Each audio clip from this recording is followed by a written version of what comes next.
Os reconozco las mascarillas. Buenos días. Gracias a los medios de comunicación por acompañarnos en esta rueda de prensa, que es la última del ejercicio político y que tiene por objeto hacer balance de la acción del Gobierno durante estos 7 meses de legislatura. Las circunstancias dramáticas que hemos vivido motivaron, como saben, numerosas comparecencias referidas a la pandemia y a todo tipo de asuntos. Pero el compromiso del Gobierno de coalición sigue en pie y motiva esta rueda de prensa. Aquel 5 de enero, en que me dirigí al Parlamento, me comprometí ante la ciudadanía a liderar un Gobierno que califiqué entonces como un Gobierno activo, ejecutivo y resuelto. Hoy me gustaría reafirmar este compromiso para hacer de España un ejemplo de gobierno abierto, tal y como lo define la OCDE, como un gobierno con una cultura de cogobernanza basada en los principios de transparencia, de integridad y de participación de las partes interesadas. Porque la confianza a la que todos aspiramos no es un regalo gratuito, es el fruto que se recoge por la claridad de las intenciones, la disposición también al examen, la veracidad de los actos y el cumplimiento de las promesas, de los compromisos electorales y de los compromisos parlamentarios. De acuerdo con ello, me gustaría dividir esta rendición de cuentas en 3 apartados. El primero de ellos voy a hacer un breve repaso de aquellas acciones que se han protagonizado durante estos meses de pandemia, de emergencia sanitaria y que, lógicamente, tienen un carácter excepcional, extraordinario respecto a la agenda del Gobierno. En segundo lugar, haré un balance de las medidas contenidas en los acuerdos de investidura que se han activado o completado a lo largo de estos 6 meses. Y, por último, me gustaría mencionar algunos de los puntos más relevantes, a juicio del Gobierno, de estos acuerdos que pretendemos desarrollar durante los próximos meses. Paso, si me permiten, a comentar las medidas derivadas de la COVID. En estos 2 últimos años, como saben, España ha vivido una actividad legislativa especialmente intensa, muy intensa. Fruto de 2 hechos consecutivos. En primer lugar, del cambio de ciclo político iniciado a partir de 2018 con la moción de censura y la llegada de la pandemia en el año 2020. Como es lógico, esta rendición de cuentas debe comenzar recordando los principales elementos, las principales decisiones en la crisis sanitaria. En primer lugar, como saben, el 14 de marzo activamos el mecanismo constitucional extraordinario del estado de alarma. Por primera vez en la historia de nuestra democracia, el Gobierno de España se vio en la obligación de parar todo, de salvar vidas, de defender la salud pública y, en consecuencia, de confinar al conjunto de la ciudadanía española, limitando derechos fundamentales como es el de la movilidad y el de reunión para hacer frente a la pandemia. Nuestro objetivo era salvar vidas, y era defender la salud. Para hacer frente a la pandemia, saben ustedes que el 17 de marzo pasado anunciamos la mayor movilización de recursos de la historia económica de nuestro país de estos últimos años, por un importe de 200.000 millones de euros que combinaba medidas de carácter sanitario, porque era una emergencia sanitaria, pero también de carácter financiero, laboral y social. Estamos hablando de 100.000 millones de euros. 100.000 millones de euros en avales movilizados a través del Instituto de Crédito Oficial, del ICO, para que las empresas viables que tuvieron que confinar y parar su producción como consecuencia de la emergencia sanitaria no tuvieran que cerrar. Estamos hablando también de la prohibición de cortar la luz a cientos de miles de hogares vulnerables o que se devinieron vulnerables como consecuencia de la pandemia, de la emergencia sanitaria. Estamos hablando también de casi 4 millones de trabajadores y trabajadoras, de hombres y mujeres que llegaron a acogerse a un ERTE y de unas prestaciones por cese de actividad que han ayudado, y me gustaría también subrayarlo, a 1.479.000 trabajadores y trabajadoras autónomos. Esta red de protección social tenía un objetivo que ha sido y sigue siendo amortiguar los efectos de la crisis, de la emergencia sanitaria, para no dejar a nadie atrás. Una gestión que debía ser, por otro lado, eficaz, que debía ser rápida y también profunda, como la emergencia sanitaria requería. Dichas fechas, el 14 de marzo y el 17 de marzo, están muy presentes en nuestra memoria, lógicamente, porque han sido momentos muy difíciles de sacrificio del conjunto de la ciudadanía española, a la cual quiero agradecer su profundo sentido de la solidaridad, de la disciplina, de la resistencia y de la moral de victoria. Desde entonces, la gestión específica de la pandemia nos ha exigido, y me gustaría recordarlo, impulsar 22 reales decretos leyes, 98 resoluciones, 130 órdenes ministeriales. La mayoría de ellas, evidentemente, lo saben ustedes, orientadas a la crisis sanitaria, a la gestión sanitaria. Y en ese sentido, el diálogo social, también el diálogo multilateral o también el diálogo bilateral con distintas comunidades autónomas no tiene precedentes, sobre todo en los dos primeros asuntos. Hemos convocado, como saben, 15 conferencias de presidentes. Para que se hagan una idea, durante estos más de 40 años de democracia en nuestro país se reunieron en 6 ocasiones la conferencia de presidentes hasta que iniciamos esta presente legislatura. Desde entonces, en estos poco más de 6 meses, hemos convocado 15 conferencias de presidentes y presidentas, 14 telemáticas, una semanal y la última presencial el pasado viernes en San Millán de la Cogolla. Hemos impulsado un acuerdo con los agentes sociales para la extensión de los ERTEs de manera sucesiva. El último plazo vigente de ese acuerdo es el 31 de septiembre para promover un acuerdo por el empleo con los agentes sociales. Esa fue una firma que hicimos el Gobierno de España también con los agentes sociales en el Palacio de la Moncloa. Hemos logrado, y esto me gustaría también subrayarlo, la consecución de un acuerdo histórico que es el del Fondo de Recuperación dotado de 140.000 millones de euros para nuestro país, que nos van a permitir afrontar, en primer lugar, la recuperación económica, social, pero también transformar nuestro país para hacerlo, esa recuperación, con mejores y mayores fortalezas que tanto necesitamos. Esta misma mañana también hemos cerrado un acuerdo con la Federación Española de Municipios y Provincias que va a permitir la movilización del superávit y del remanente de tesorería de las entidades locales e impulsar una recuperación mediante un ingreso no financiero de 5.000 millones de euros en las arcas municipales. Y en ese sentido, aprovechando también que está aquí la ministra portavoz y la ministra de Hacienda, quiero reivindicar el trabajo, el papel que ha hecho de negociación, sin duda alguna importante para lograr este acuerdo tan necesario para los municipios de nuestro país. En materia sanitaria, como saben, de las 41 reuniones de coordinación de los consejeros y consejeras de Sanidad autonómico en el marco del Consejo Interterritorial de nuestro Sistema Nacional de Salud, se han celebrado 41 reuniones, como he dicho antes, y 14 reuniones con los directores de salud pública de las distintas comunidades autónomas y que hoy podemos exponer hechos, avances y resultados que me gustaría trasladar a la opinión pública española también para su serenidad. En primer lugar, en términos de diagnóstico, y esto es muy importante porque lo que demuestra es la capacidad de detección precoz que tienen ahora mismo las comunidades autónomas, que son las competentes en el ámbito de la sanidad y la salud pública. Como decía antes, en términos de diagnóstico, a fecha del 30 de julio, se han realizado en nuestro país 7.064.329 pruebas diagnósticas de COVID-19. De ellas, más de 4.600.000 corresponden a PCRs, que son los test, como saben ustedes, más fiables, que se añaden a las 3 oleadas del estudio pionero en el mundo de seroprevalencia que ha liderado el Instituto Carlos III, dependiente del Ministerio de Sanidad y el Ministerio de Ciencia e Innovación, el Instituto Nacional de Estadística y también las comunidades autónomas. Hoy en día, para que se hagan una idea del enorme esfuerzo que están trasladando y haciendo las comunidades autónomas, también con el concurso del Gobierno de España, hoy en día en nuestro país se hace una media cercana a los 45.000 PCRs diarios, casi 315.000 a la semana. En términos de respuesta sanitaria, aprobamos, como saben ustedes, 16.000 millones de euros para un fondo no reembolsable a las comunidades autónomas. Recuerden, 9.000 millones de euros para gasto sanitario, 2.000 millones de euros para la vuelta al colegio de nuestros niños y niñas a partir del mes de septiembre. Esos 16.000 millones de euros han sido partícipes y beneficiarios todas las comunidades autónomas, también las ciudades autónomas de Ceuta y Melilla. Y junto a esos 16.000 millones de euros se han unido otros 14.000 millones de euros extra de liquidez autonómica para los 9 meses posteriores a la pandemia y también 3.200 millones de euros del Fondo FEDER para gasto sanitario.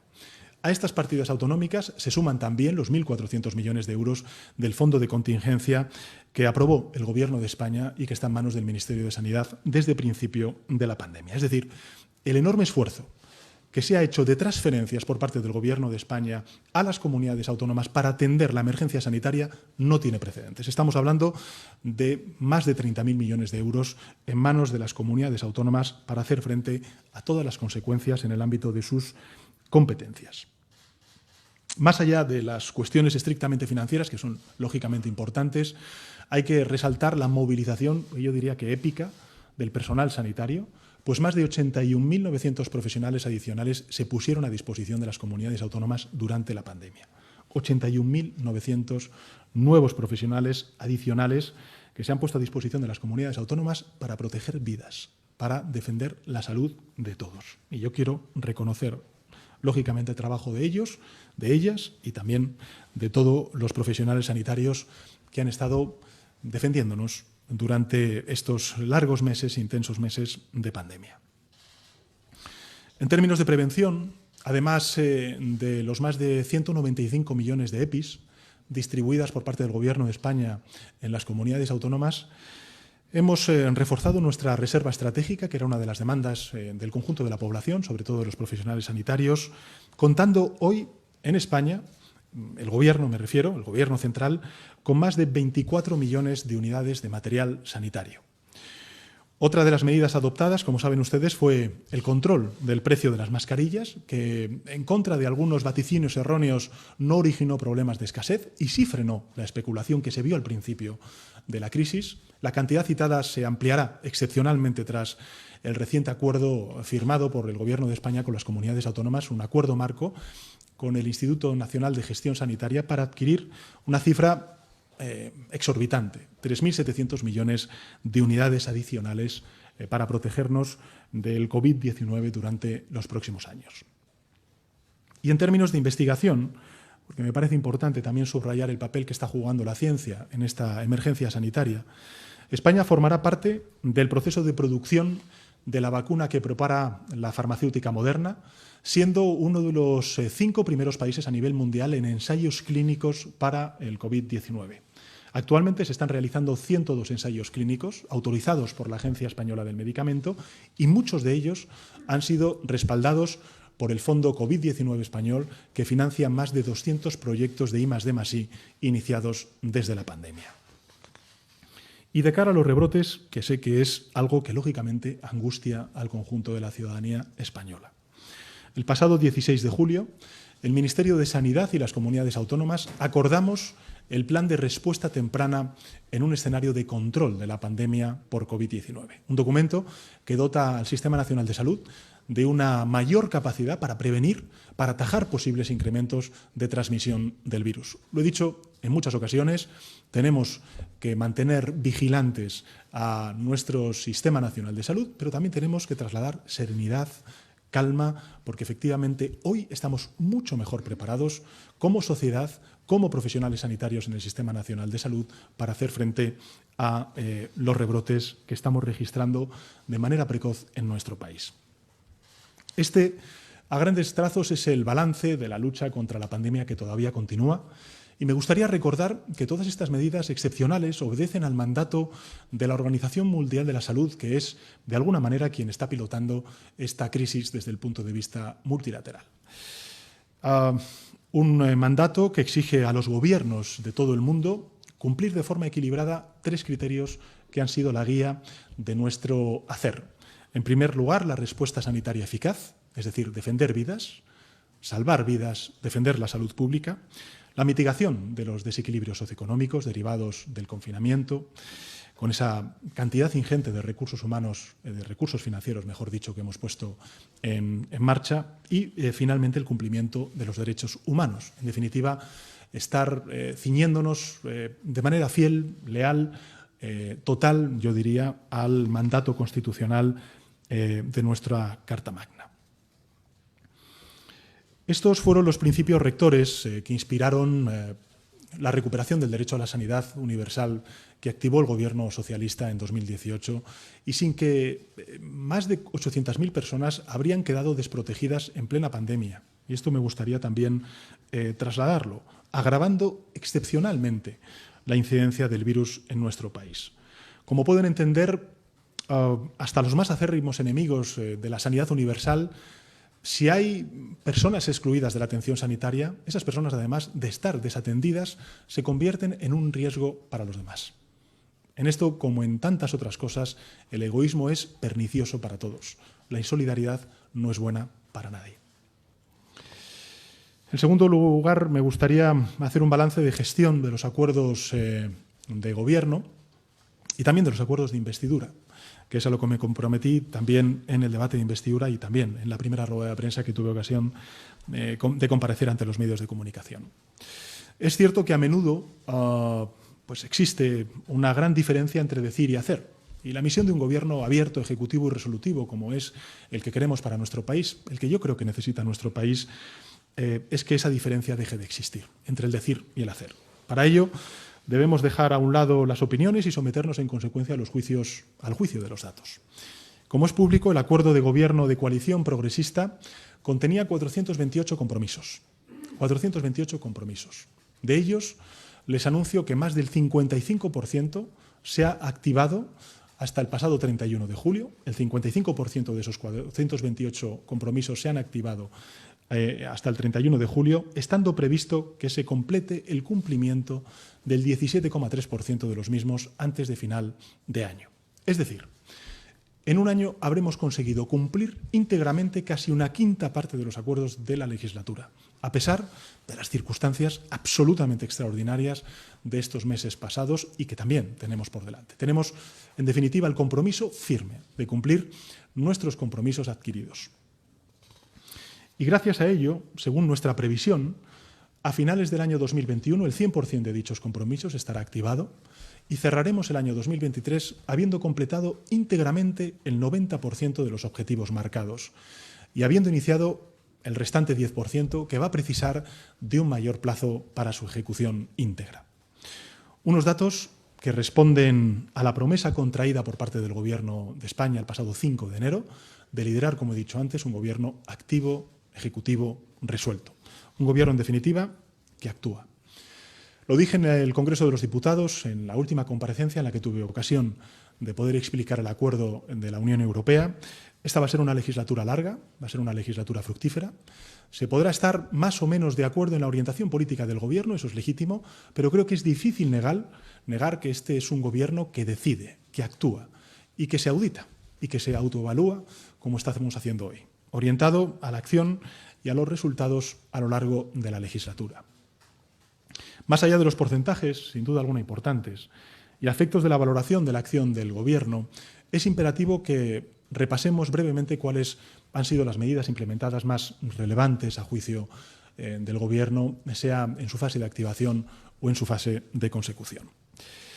En primer lugar, en relación con la consolidación del crecimiento económico y la digitalización de la economía, porque si algo ha demostrado precisamente la pandemia es que la digitalización y sus múltiples aplicaciones en distintos terrenos son la llave del progreso económico y social y por ello es de vital importancia transformar nuestro sistema productivo y formativo adaptándolo al siglo XXI. Y en este contexto hemos aprobado las siguientes medidas. El proyecto de ley de impuesto sobre determinados servicios digitales, coordinado con nuestros socios de la Unión Europea, el proyecto de ley de impuestos sobre las transacciones financieras, la estrategia de economía circular, la estrategia España Digital 2025, una nueva agenda para acelerar la transformación digital del país de forma inclusiva, sostenible, alineada también con Europa, el plan de impulso al turismo, un sector que necesita del apoyo del Gobierno de España, con la modificación del estudio de imagen, de posicionamiento de nuestro país como destino, el plan de modernización de la formación profesional, tan importante la formación profesional,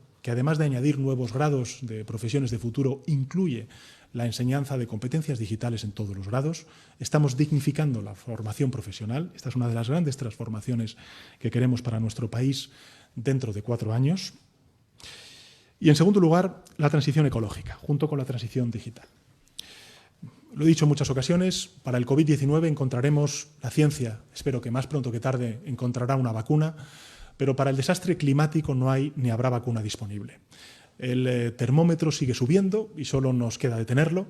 Estamos a tiempo de hacerlo, esa es la convicción del Gobierno de España, generando unas condiciones favorables para nuestra salud, trabajando de manera imparable por el bienestar social y apostando por una economía verde y digital que se traduzca en más empleo y en un empleo de mayor calidad. Y en esta dirección, ¿qué cosas hemos aprobado? Bueno, pues hemos aprobado un importante proyecto de ley de cambio climático y transición energética. Hemos impulsado el proyecto de ley de residuos y suelos contaminantes, el plan de impulso de la cadena de valor de la industria de la automoción hacia una movilidad sostenible y conectada. Es tan importante el sector de automoción en nuestro país y que se impulse esa transición hacia el vehículo eléctrico para dar también sostenibilidad y competitividad a este importante sector de nuestra economía, y el plan de choque para la ciencia y para la innovación. En tercer lugar, un objetivo muy importante para este Gobierno, y yo estoy convencido también que para la mayoría de nuestros compatriotas, que es la igualdad de género, la igualdad real entre hombres y mujeres. Las mujeres suponen el 51% de la población y son ellas, de nuevo, las más perjudicadas, en este caso por la pandemia.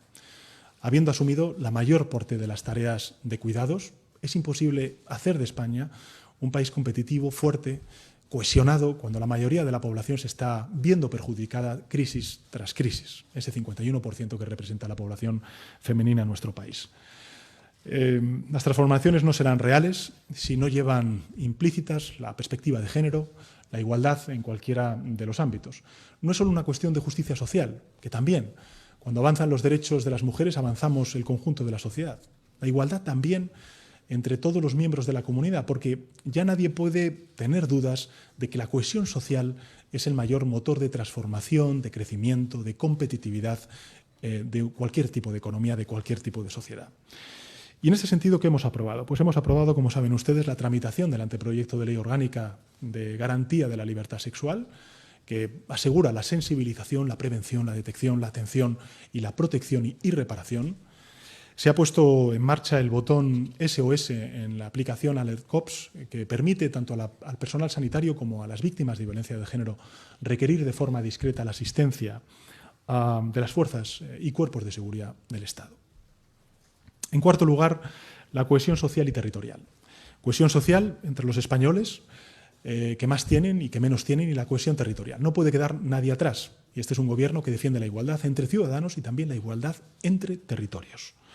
De la misma forma que rechazamos brechas insalvables entre privilegiados y vulnerables, entre brechas educativas, entre brechas intergeneracionales, entre brechas de profesiones o incluso también la brecha de género, debemos hacerlo con las brechas territoriales que corren el riesgo de agrandarse como consecuencia de la pandemia. Porque las diferencias entre la España urbana y la España rural, entre la más y la menos poblada, deben ser solo geográficas y tienen que ser una oportunidad. Y para este cometido, ¿qué hemos hecho? Pues hemos logrado la aprobación, como saben ustedes, del ingreso mínimo vital, que es la eliminación del copago para los perceptores del ingreso mínimo vital y beneficiarios. Esta medida, como saben, tiene una dimensión, yo diría que inédita, histórica, y era una exigencia para aquellos que no concebimos el progreso sin justicia social. Este Gobierno no va a permitir, lo he dicho en mi comparecencia en el Congreso, más infancias rotas, más generaciones sin futuro, más familias sin esperanza. Nuestros hijos, nuestras hijas, nuestros nietos, nuestras nietas, nazcan donde nazcan, vivan donde vivan, deben tener las mismas oportunidades, los mismos derechos y no tener ni sufrir ningún tipo de discriminación. Se trata simplemente de hacer lo que es justo, garantizando una vida digna al conjunto de ciudadanos y ciudadanas.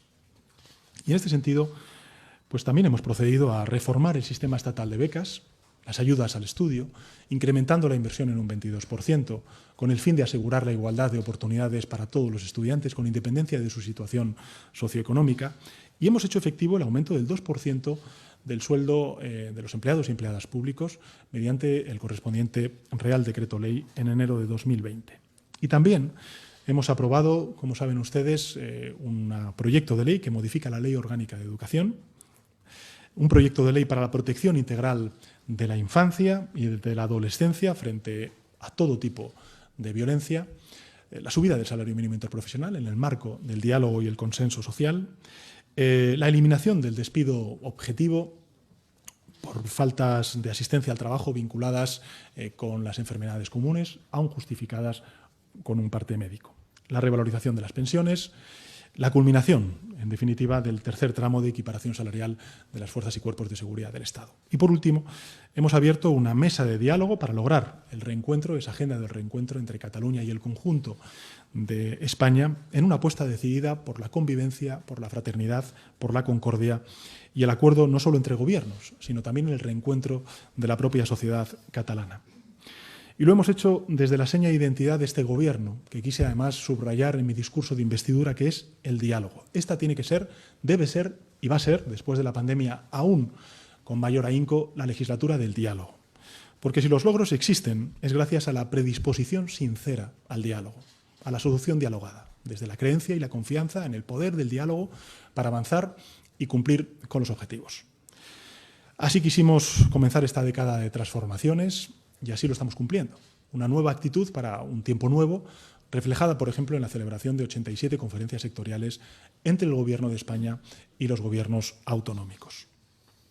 De este balance podemos extraer, a mi juicio, una gran conclusión, y es que el Gobierno se ha volcado en la lucha contra la pandemia, pero además la acción del Gobierno se ha mantenido en otros ámbitos a pesar de la absoluta excepcionalidad de las circunstancias que estamos atravesando como sociedad.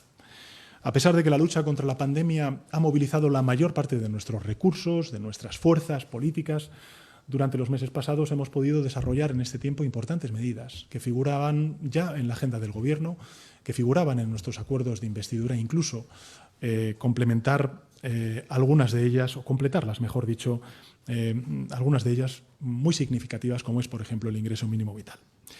Y eso se debe a que dichas medidas suponían también soluciones directas para las necesidades y las urgencias que nos planteaba la emergencia sanitaria y también la emergencia económica y social.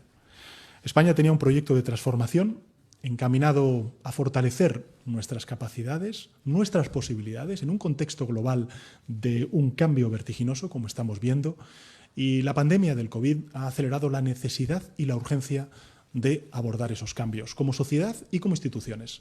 Estábamos en el rumbo adecuado, el que se señalaba por parte de los expertos, de las instituciones internacionales, también de la Unión Europea, y la pandemia nos surge a acelerar las transformaciones propuestas. La transición digital, la transición ecológica, dar una perspectiva de igualdad de género a las políticas que pongamos en marcha y nunca dejar a nadie atrás. Ser un Gobierno que garantiza la igualdad entre españoles, vivan donde vivan, dando también una igualdad de oportunidades a los territorios. En tercer lugar, me gustaría, siquiera someramente, desarrollar algunas medidas que vamos a implementar durante los próximos meses. Porque tras la emergencia sanitaria estamos inmersos, como saben ustedes, en una emergencia económica y social derivada de la emergencia sanitaria del COVID.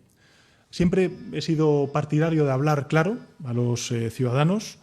Nunca les he ocultado la realidad, tanto presente como futura. Cuando estábamos en plena emergencia sanitaria hablé claro y ahora no lo haré de otra manera. Todavía quedan meses difíciles, muy difíciles, pero tengan la garantía de que los vamos a superar juntos. Para ello, debemos tener clara la perspectiva de lo que necesitaremos de nosotros mismos cada año. Tras la resistencia y la reactivación de nuestra economía, que es lo que hemos venido haciendo durante estos últimos meses, ya ha comenzado la recuperación económica. En 2021 la recuperación tomará un ritmo mayor y se acelerará en 2022. Y todo gracias, en gran medida, a ese gran acuerdo histórico que hemos logrado en Europa. Y para el año 2023 rebasaremos la situación que teníamos antes de esta crisis y encontraremos una economía, además, en mejor forma, porque daremos un salto de digitalización, de sostenibilidad, de cohesión. Seremos más competitivos, más productivos, porque nuestra fuerza vendrá de que no dejaremos a nadie por el camino. Desde esas bases, por último, quisiera adelantarles tan solo algunos de los hitos que figuran en la agenda de Gobierno que implementaremos en los próximos meses. Acciones sobre las que realizaremos las oportunas rendiciones de cuenta de manera periódica y al menos 2 veces al año, manteniendo con ello nuestro compromiso de transparencia, de rendición de cuentas como método de trabajo.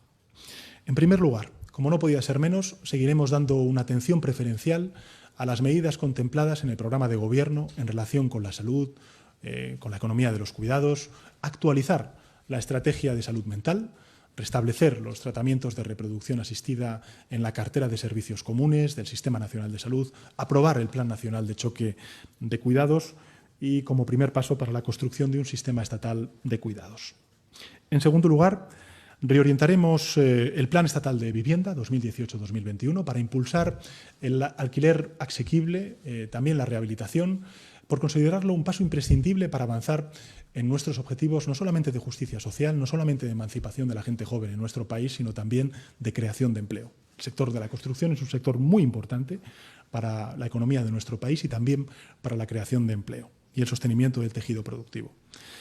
En tercer lugar, la creación de empleo de calidad a través de la renovación de las políticas activas de empleo, la consolidación de los expedientes de regulación temporal de empleo como una alternativa al despido, que es lo que ha ocurrido en anteriores crisis, y, lógicamente, el impulso y la consolidación del diálogo social como garantía de la necesaria e imprescindible estabilidad que necesita nuestro país.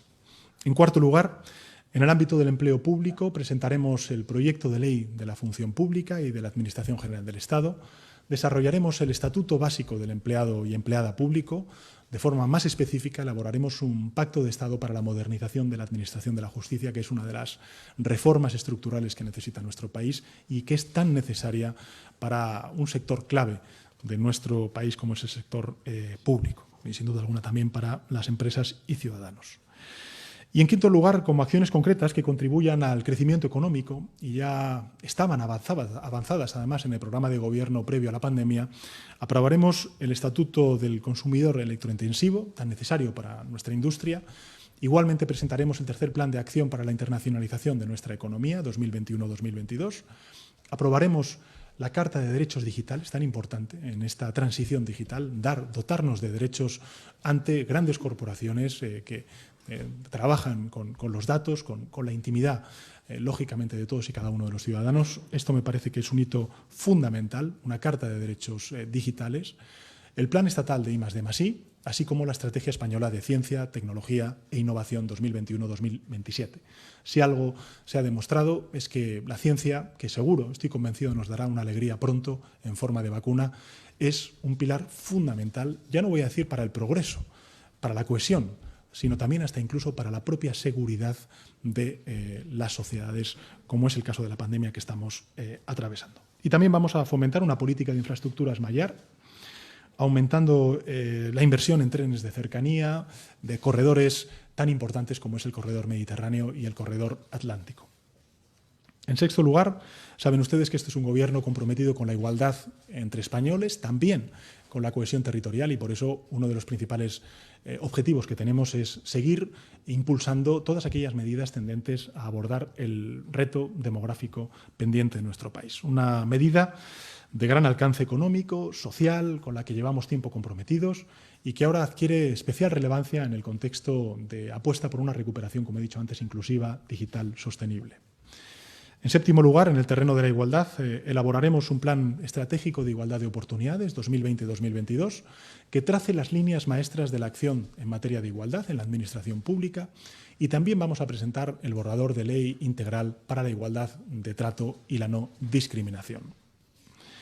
En octavo lugar, también llevaremos a cabo las acciones concretas en defensa de las personas consumidoras, con la aprobación del Real Decreto de Publicidad del Juego, revisar la fiscalidad de alimentos, la introducción de la figura del consumidor o consumidora vulnerable en nuestra normativa, y, en noveno lugar, aprobaremos el proyecto de ley de memoria democrática como medida imprescindible para reafirmar la dignidad y los valores de nuestra democracia. En definitiva, el Gobierno se compromete a mantener e implementar el acuerdo de gobierno de coalición durante los próximos meses, durante los próximos años, al tiempo que desarrollaremos las importantísimas medidas excepcionales asociadas a la emergencia sanitaria, económica y social provocada por la pandemia. Pero nada de esto será posible si no nos dotamos de un marco presupuestario imprescindible para sustentar este esfuerzo. Afrontamos una situación de máxima exigencia, inédita en los últimos 70 años de nuestro país, estos últimos 100 años de la historia de la humanidad, con una pandemia que está afectando al conjunto de países. Por eso afrontamos, como decía antes, esta situación con la máxima exigencia, y debemos hacerlo con resolución y con sentido de Estado, que es lo que me gustaría también pedir a las fuerzas políticas.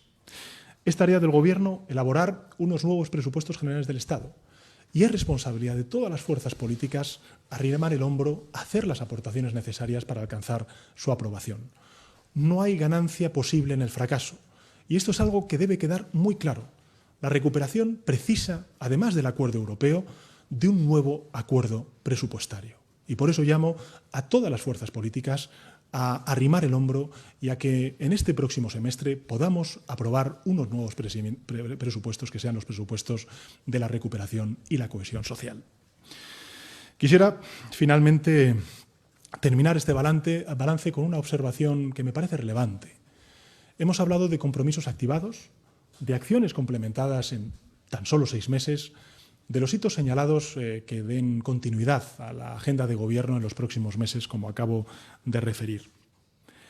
Esta legislatura se inició bajo la invocación de 4 grandes transformaciones que guían toda la acción del Gobierno: la transición digital, la transición ecológica, la cohesión social y territorial y la plena igualdad de derechos entre hombres y mujeres.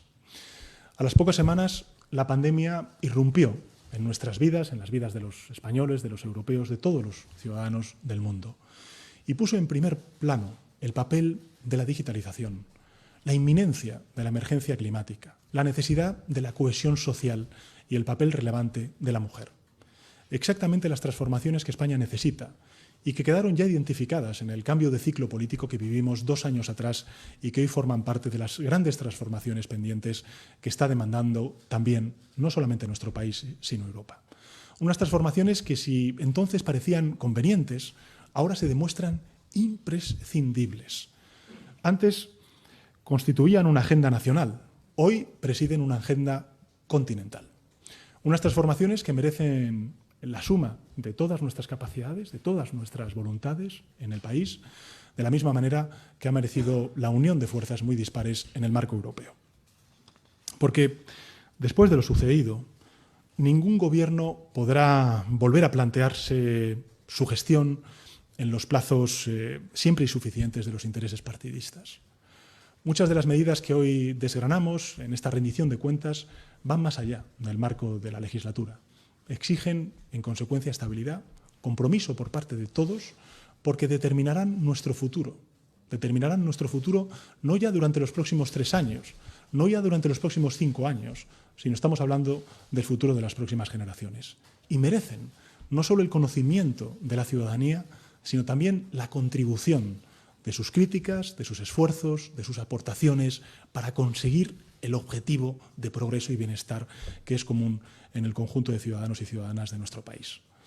Creo que una gran mayoría de los ciudadanos puede reconocerse en la necesidad y urgencia de estas 4 grandes transformaciones que he dicho antes: la transición ecológica, la transición digital, conjurar el cambio climático, como he dicho antes, la cohesión social, la cohesión territorial y la plena igualdad entre hombres y mujeres. Y creo de corazón que por encima de las rivalidades partidistas, estas 4 transformaciones pueden concitar el respaldo de la mayoría de las fuerzas políticas, porque estas 4 grandes transformaciones son las que nos van a implicar crecer y hacerlo de manera más fuerte y más rápida, crecer y hacerlo creando empleo de calidad y crecer y hacerlo sin dañar el patrimonio, el legado que les dejemos a las próximas generaciones en términos medioambientales y también en términos económicos.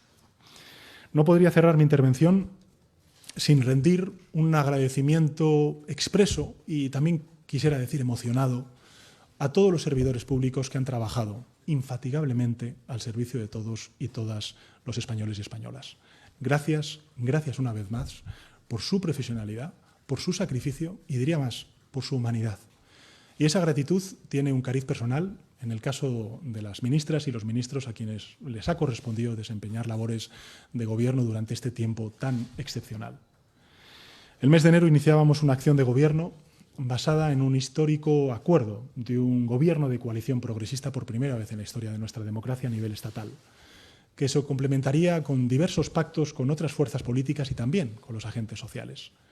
Y lo hacíamos guiados por una visión, que era superar nuestros problemas de desigualdad social, de cohesión territorial, mirando hacia adelante, impulsándonos con la fuerza del feminismo, de la digitalización y de la transición ecológica. La llegada del COVID cambió de golpe nuestras prioridades inmediatas. Durante muchas semanas todo se reducía a lo más importante, que era salvar vidas. Han sido meses convulsos, han sido meses muy duros para el conjunto de ciudadanos y ciudadanas españoles. Nos quedan todavía meses duros por delante, pero saldremos adelante y lo haremos con esfuerzo, humildad y unidad. España ha vivido muchos cambios trascendentales a lo largo de su historia y siempre hemos salido de ellos de la misma forma. Hemos salido de ellos avanzando hacia el progreso sin miedo, solidarios, valientes, confiados y con espíritu de comunidad, unidos, unidas. Y justamente por ello apelo a esa misma actitud para el periodo que tenemos por delante. Y con esto, secretario de Estado, quedo a disposición de los medios de comunicación. Gracias, presidente. Bueno, pues comenzamos con las preguntas. Sandra Gallardo, de Radio Nacional. Allí, por favor.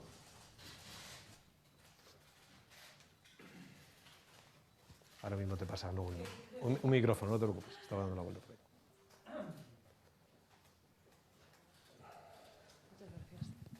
Hola, buenas tardes, presidente. Quería preguntarle por la noticia que conocimos ayer, la salida de España del rey emérito don Juan Carlos. Querría que nos explicara, por favor, cómo se gestó, qué papel jugó el Gobierno, usted, y si se implicó algún miembro más del Gobierno en esa decisión, y si considera que es la mejor solución a la situación de don Juan Carlos, dado que hay una investigación en curso, su salida de España. Y ya si nos podría confirmar que está efectivamente en Portugal. Gracias. Bueno, vamos a ver. En relación con esta cuestión, que además no es la primera vez que yo he tenido ocasión de poder dirigirme a la opinión pública, desde esta misma sala de prensa también hice referencia a esta cuestión, quisiera decir 5 cosas, a mi juicio, relevantes, importantes. En primer lugar, el Gobierno y yo como presidente manifiesta su absoluto respeto a las decisiones que ha tomado la Casa Real.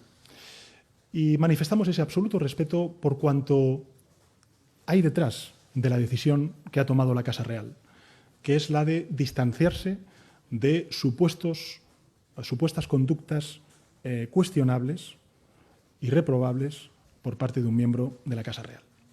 Por tanto, primera consideración, absoluto respeto por cuanto representa lo que representa la decisión que toma la Casa Real de distanciamiento ante supuestos casos que hoy efectivamente pueden ser objeto de investigación judicial. En segundo lugar, me gustaría recordar algo que parece obvio. En este país ha habido casos supuestamente de corrupción vinculados a partidos políticos, a agentes sociales, y no se han cuestionado ni el sistema de partidos políticos, ni tampoco a los agentes sociales. ¿Qué quiero decir con esto? Lo que se juzga no son instituciones, se juzga a personas. Y en este caso, don Juan Carlos ha dicho claramente que está a disposición de la justicia, si es que fuera necesario, como cualquier otro español. Por tanto, no se juzgan instituciones, se juzgan personas. En tercer lugar, la respuesta, a mi juicio, es la que corresponde a una democracia vigorosa. Lo he dicho en otras muchas ocasiones. Los medios de comunicación han hecho su papel, no han mirado hacia otro lado, han denunciado estas supuestas prácticas irregulares, las han puesto en conocimiento de la opinión pública española, los jueces y los fiscales están actuando y, en tercer lugar, la Casa Real ha marcado distancias, como he dicho antes, frente a estas supuestas, subrayo, supuestas conductas que pudieran ser irregulares. Cuarto, España necesita, siempre lo ha necesitado, pero en un momento como el actual, que tenemos una pandemia como no ha sufrido la humanidad en estos últimos 100 años, España necesita de estabilidad y de instituciones robustas. Y las instituciones robustas tienen que abonarse con ejemplaridad, con transparencia y con regeneración. Y en este sentido, creo que la línea marcada por la Casa Real y que hemos conocido durante estas últimas horas es, a mi juicio, la adecuada. Y por último, lo he dicho públicamente, pero quiero volver a subrayarlo hoy. El Gobierno que yo presido, considera plenamente vigente el pacto constitucional. Plenamente vigente el pacto constitucional. Y respecto a la última pregunta, no tengo la información. Patricia Arce, de Fe.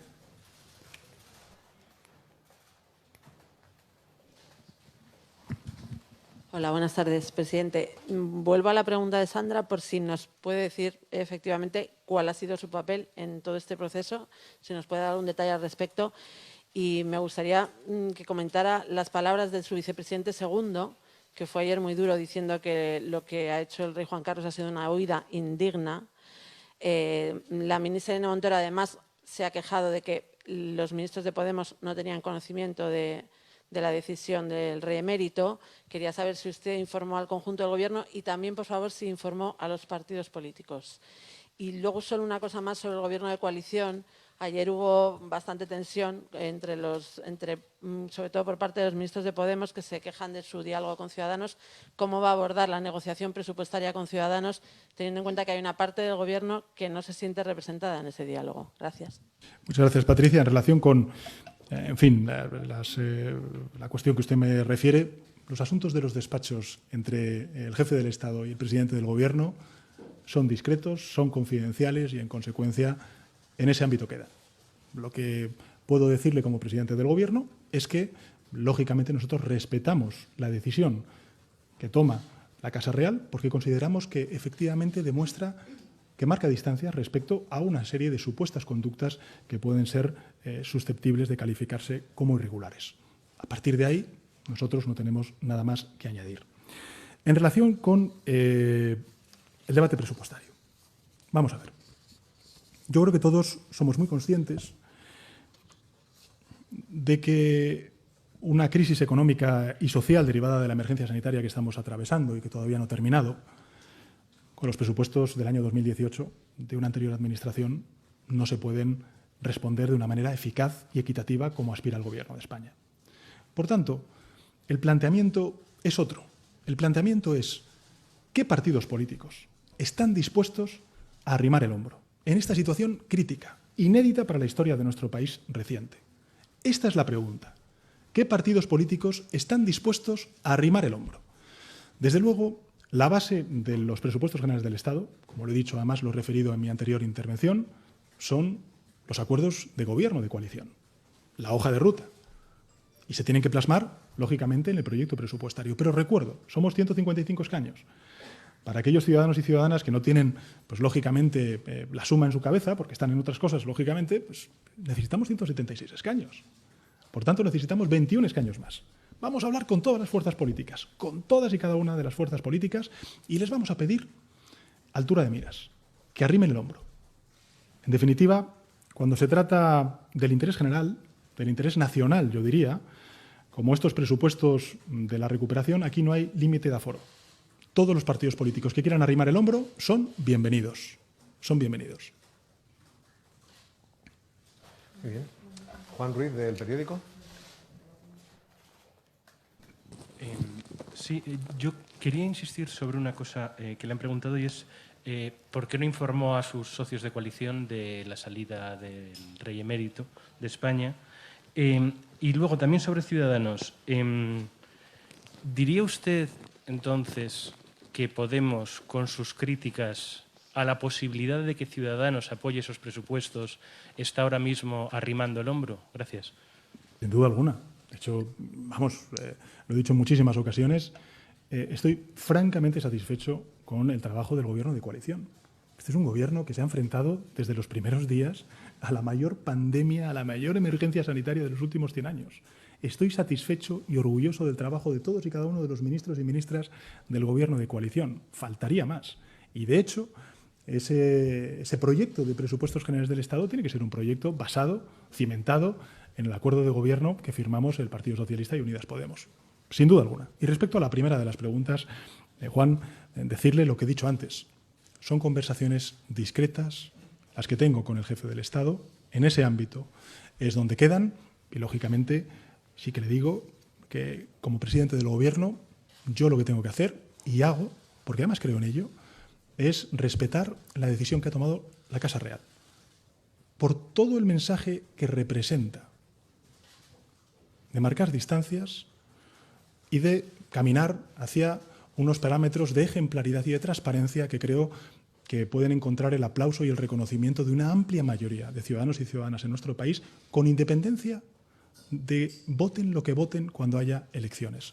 Y le diré más, y lo vuelvo a repetir, este Gobierno y yo como presidente consideramos plenamente vigente el pacto constitucional.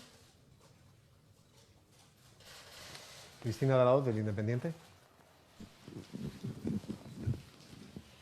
Hola, buenas tardes, señor Sánchez. En todo caso, a mí me gustaría saber cómo es posible que convivan en el seno de Gobierno un sector que defiende la necesidad de salir en defensa de las instituciones con otro sector que lo que dice, en función también de la pregunta que ha hecho Patricia, que lo que hemos asistido ha sido a una salida indigna de un exjefe del Estado y aboga además por abrir el debate de la República. No sé cómo es posible la convivencia en el seno del mismo Gobierno de posiciones tan distintas sobre algo tan fundamental como es el modelo de Estado. Y también, bueno, a raíz de la reunión también con Ciudadanos, desde Unidas Podemos, se ha dicho que aquí lo que se ha consagrado era una cosa de la que se está huyendo, que era que existen dos gobiernos en uno. ¿Alberga usted esa sensación de que hay dos gobiernos en uno? Y ya sobre el rey, muy rápido. ¿Se ha planteado en algún momento la posibilidad de quitar el título de rey emérito? Ese podría ser un siguiente paso. Y aunque no nos puede dar la información de dónde se ha ido a vivir, que yo creo que sería algo que tendrían derecho a conocer los ciudadanos, ¿cuáles van a ser las vías de financiación a partir de ahora del rey emérito? ¿No tiene asignación y vive fuera de la zarzuela? Gracias. Muchas gracias, Cristina. Muchas preguntas.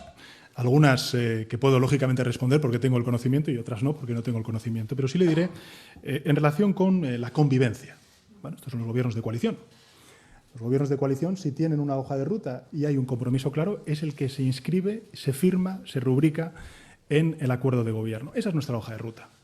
Y evidentemente, en otras cuestiones, pues tenemos diferencias, porque somos dos partidos distintos, porque tenemos dos culturas políticas distintas, y el Partido Socialista, además, es el único partido que queda vivo de aquel pacto constitucional del 78. Nosotros sí somos los arquitectos de la Constitución. Por eso reivindico el papel y la vigencia del pacto constitucional. Y ese pacto constitucional, claramente, uno de su clave de bóveda representaba la monarquía parlamentaria. Y, por tanto, nosotros lo que defendemos y reivindicamos es ese pacto constitucional. Por tanto, la convivencia es la del acuerdo de gobierno, que es público, que lo conocen todos los españoles y españolas, y a partir de ahí, pues lógicamente, en otras cuestiones somos dos partidos políticos distintos que tenemos una opinión diferente e incluso también una forma de afrontar cada uno de estos retos o cada una de estas problemáticas de manera diferente. En relación con los presupuestos generales del Estado, decirle lo siguiente. Vamos a ver, aquí hay una disyuntiva. Hay una disyuntiva. O abordamos la recuperación económica con los presupuestos del año 2018, o abordamos la recuperación económica y las transformaciones que necesita nuestro país con los fondos que nos vienen de Europa, con unos nuevos presupuestos generales del Estado. Si fue imperativo en la emergencia sanitaria aprobar el estado de alarma, es imperativo en la emergencia económica y social derivada de esta emergencia sanitaria tener unos nuevos presupuestos. Y, por tanto, la pregunta que hay que hacerse a todas las formaciones políticas es ¿de qué lado quieren estar? Si quieren o no arrimar el hombro. Y, en ese sentido, yo reivindico la vigencia, como he hecho antes, del acuerdo de gobierno y, lógicamente, como necesitamos ampliar ese espacio, hablaremos con todas las fuerzas políticas y serán ellas las que nos digan si quieren o no arrimar el hombro. Si quieren, en este momento crítico de la historia de nuestro país, ayudar no al Gobierno de España, sino al conjunto de españoles y españolas. Dije en mi investidura, lo he dicho en todos y cada uno de los momentos en los que he tenido ocasión de comparecer, que esta iba a ser la legislatura del diálogo. Lo ha sido en el ámbito social, con los acuerdos con los sindicatos y los empresarios, lo ha sido a nivel institucional, con 15 conferencias de presidentes y con el acuerdo que hoy hemos firmado con la Federación Española de Municipios y Provincias, lo ha sido a nivel europeo con el acuerdo inédito histórico de movilizar 140.000 millones de euros solo para España durante los próximos 6 años, para las grandes transformaciones que tenemos por delante, y por tanto tiene que serlo también en el Parlamento.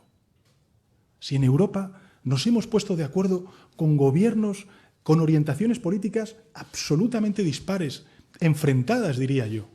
Y hemos encontrado un punto de equilibrio en beneficio del conjunto de la Unión Europea. ¿Cómo no vamos a hacer eso también en España? Yo, desde luego, no tiro la toalla. Ya se lo digo, no tiro la toalla. Vamos a hablar con todas las fuerzas políticas porque creo que el reto merece la pena. Estamos ante una crisis sanitaria, económica y social gravísima.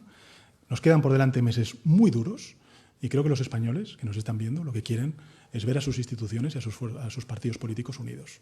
Si hay un momento que exige y que justifica precisamente esta actitud, es este momento, en esta precisa hora que estamos viviendo en nuestro país.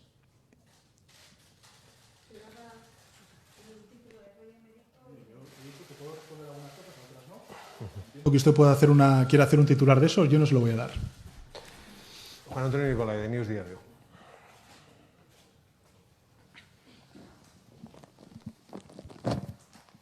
Sí, presidente, yo también quería dejar constancia de mi pregunta, si tiene idea de dónde está el rey emérito y cuál será su lugar final de residencia, por aquello de la transparencia. Y también quería saber si la salida ha sido acordada con Moncloa y contempla un compromiso del rey emérito para saldar cuentas con Hacienda, que este es un asunto que quizá sí pueda conocer. Y después de 2 desencuentros consecutivos con Podemos, por aquello de la reunión con Ciudadanos y con esto del rey, no sé si se ha deteriorado o no, ya parece que ha dicho que no la coalición. Al contrario, de verdad, el balance que hemos hecho, honestamente se lo digo, es un gobierno, ya no que sea de coalición, o sea, un gobierno hasta incluso monocolor, enfrentarse a una pandemia como la que nos hemos enfrentado, movilizar 200.000 millones de euros, aprobar un ingreso mínimo vital, aprobar una ley de lucha contra la violencia de los menores, aprobar pues la cancelación de impuestos a muchísimos colectivos, impulsar la lucha contra la violencia de género hasta incluso en la pandemia y en el confinamiento. En fin, yo creo que hemos hecho, de verdad, un trabajo más que razonable, más que razonable. E insisto, yo estoy muy orgulloso, lo digo de corazón, no es una expresión políticamente correcta. Lo digo de corazón porque yo he sido y soy el presidente de un gobierno y he visto a mis ministros trabajar día y noche para abordar la emergencia social, económica y sanitaria más grave que está viviendo la humanidad de los últimos 100 años. Seamos conscientes de la situación que estamos viviendo. Yo entiendo que ustedes, pues estén con la declaración de de aquel, bien, pero, insisto, hay una crisis económica, social y sanitaria gravísima a la cual el Gobierno de España ha dado una respuesta más que razonable, con una hoja de ruta y una filosofía bien clara, y era salvar vidas, defender la salud pública y no dejar a nadie atrás. Por tanto, desde el punto de vista de lo que es mi convicción como presidente del funcionamiento del Gobierno de coalición, os lo digo con toda humildad, estoy francamente satisfecho.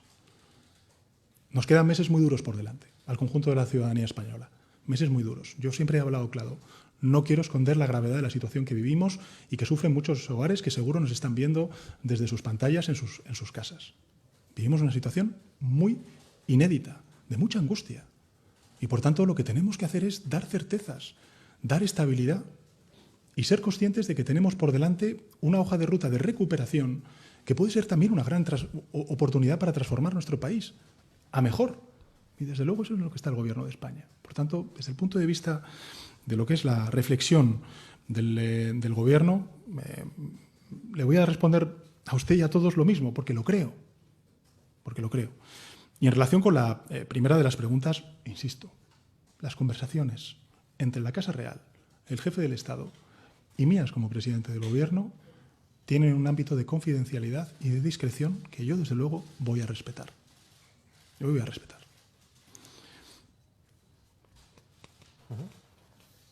No conozco a alguno de vosotros. Si te puedes identificar, pues no. O no os pongo ahora mismo el nombre. Sí, soy Íñigo Aduriz del diario.es. Me gustaría insistir un poco en la pregunta de la compañera Cristina de la Hoz. Me gustaría saber quién paga en estos momentos la seguridad del rey emérito, si es el Estado, si el Estado mantiene algún tipo de asignación al al rey emérito al margen del pago de esta seguridad. Y luego dice que no tiene la información acerca de dónde está. Me gustaría saber si le da igual dónde está, si le da igual que esté en un país o en otro. Gracias.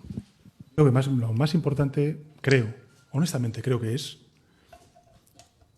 que don Juan Carlos ha dicho que se pone a disposición de la justicia como cualquier otro español. Como cualquier otro español. Y corresponderá en consecuencia a su persona o a la Casa Real dar a conocer esta información, no al Gobierno de España. Estamos hablando de instituciones distintas. Por cierto, que, en fin, las cuentas públicas están en los presupuestos generales del Estado y ahí están todas las aportaciones y toda la financiación de la Casa Real. Allí, por favor. Aquella compañera de ahí.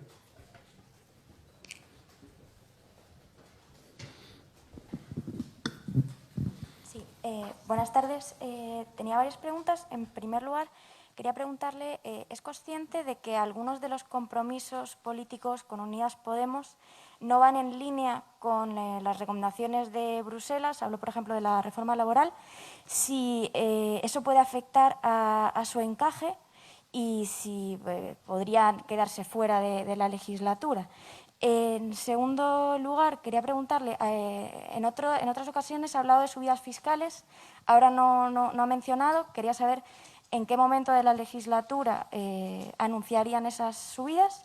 Y por último, quería preguntarle sobre el MEDE, si el Gobierno baraja solicitar el MEDE y qué tiene que ocurrir para que decida solicitarlo. Muchas gracias. Muchas gracias. Sí, pero... ¿Perdone? Expansión. Es que Inma no lo- Benedito, de Expansión, perdón. Inma, Gracias. disculpe. Bien, respecto a la primera de las preguntas, en fin, si uno lee las recomendaciones que hace la Unión Europea, por ejemplo, en el semestre europeo del año 2019 y el año 2020, que son los que están referidos, está hablando de cosas de las que yo estoy hablando. Transición digital, transición ecológica, incluso una transformación estructural es el ingreso mínimo vital. Es una transformación estructural porque una de las recomendaciones que siempre nos había hecho Europa era que teníamos que hacer mucho más eficaz nuestro sistema último de garantía de rentas a las personas excluidas. Estaba en manos de las comunidades autónomas, era una de las quejas que sistemáticamente ponía negro sobre el blanco la Unión Europea en sus recomendaciones a la Unión, a España en este caso, y lo hemos hecho realidad. Por tanto, yo niego la mayor. O sea, creo honestamente que los compromisos y los objetivos marcados por el Gobierno de España son los mismos que los objetivos marcados por la Unión Europea. En relación con la reforma laboral, lo he dicho antes, diálogo social, diálogo social, diálogo social. Esta es la legislatura del diálogo, después de la pandemia aún más, como consecuencia de la emergencia económica y social, y creo que estamos haciendo grandes avances. Hay que recordar que el salario mínimo interprofesional se hizo con diálogo social. Hay que recordar que todas las extensiones de expedientes de regulación temporal de empleo se han hecho con diálogo social. Hay que recordar que las prestaciones por cese de actividad de los trabajadores autónomos, que ha cubierto en el momento más crítico de la emergencia sanitaria a casi 1,5 millones de trabajadores autónomos, es decir, la mitad de los trabajadores autónomos que cotizan en el RETA de la Seguridad Social, han estado cubiertos por una prestación inédita en la historia de nuestro país, y todo ha sido con diálogo y con consenso social. Por tanto, nosotros vamos a seguir esa línea. Sobre la subida fiscal, yo creo que la vicepresidenta del Gobierno hace muy pocos días, en una entrevista que hizo en el periódico de La Vanguardia, lo dejó claro. Todos los objetivos ahora están fijados en la recuperación económica. Todos. O sea, todos los objetivos de política económica están vinculados con la recuperación económica y con la creación de empleo. Cuando lleguemos a ese momento en el que hayamos consolidado la recuperación económica, tengamos unos niveles de crecimiento económico como los que teníamos antes de la pandemia, pues evidentemente tendremos ya las garantías, el contexto económico para abordar una necesaria reforma estructural. Mira que hay gente que le gustan las reformas estructurales, pero cuando hablamos de la reforma del sistema fiscal, que es una reforma estructural, entonces esa no le gusta.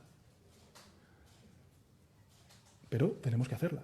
Tenemos que hacerla porque hoy, con justicia, hay muchísima gente que considera que hay personas que pagan menos impuestos que otras, incluso siendo más ricas, porque necesitamos, pues lógicamente, tener una recaudación mucho más sostenible, mucho más estable a lo largo del ciclo económico, porque evidentemente vamos a incurrir en un déficit público y en una deuda pública enorme para poder sostener las empresas y a los trabajadores y trabajadoras durante la pandemia, y por tanto cuando se consolide la recuperación económica, cuando tengamos lógicamente unos niveles de PIB semejantes a los que teníamos antes de la pandemia, pues tendremos que hacer esa reforma estructural. Tanto que les gusta a algunos lo de la reforma estructural, pues esta también es una reforma estructural.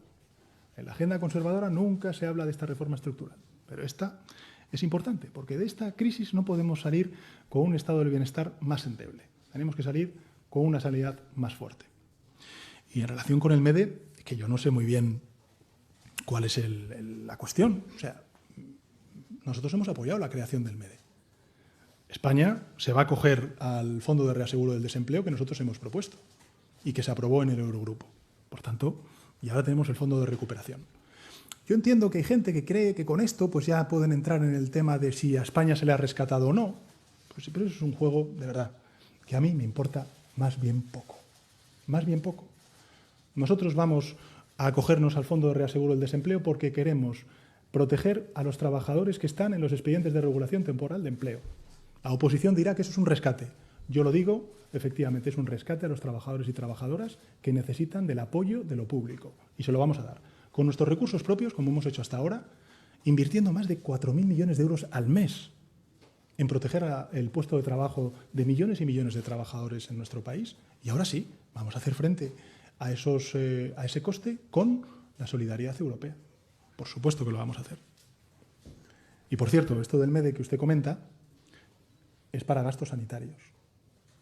Nosotros, en principio, con el endeudamiento que estamos teniendo y los volúmenes de recursos que estamos volcando, yo creo que no hay necesidad.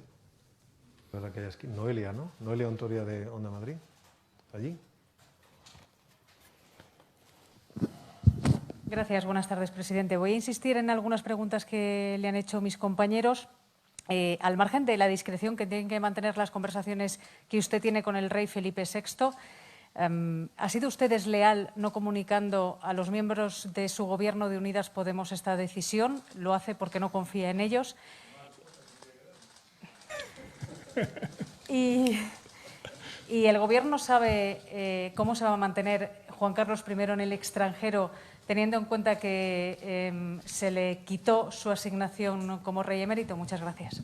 Insisto, usted me puede preguntar, yo le voy a responder lo que le he dicho antes. Los despachos son reservados, hay una confidencialidad entre, lógicamente, la Casa Real y mi persona como presidente que yo preservo. Y, por tanto, lo único que me corresponde a mí como presidente del Gobierno, que es mi obligación, es respetar la toma de decisiones que haga la Casa Real, en este caso el jefe del Estado, y también en el momento en el que la Casa Real decida hacer públicas algunas de estas cuestiones que ustedes están refiriendo.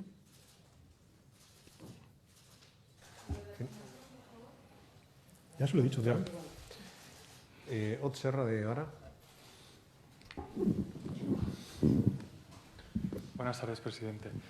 Yo querría saber qué tendría que pasar para que el Gobierno se planteara que la ciudadanía se expresara acerca de la continuidad de la monarquía.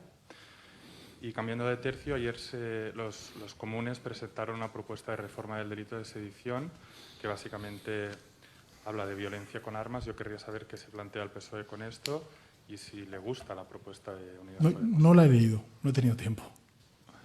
Honestamente no la he leído, no he tenido tiempo, no tengo criterio. Lo que todo el mundo sabe es que el Gobierno de España tiene en su hoja de ruta una modificación del Código Penal en la cual también se incluyen algunas de estas cuestiones que usted ha comentado. Y en relación con la primera de las preguntas, insisto, el Gobierno que yo presido defiende el pacto constitucional.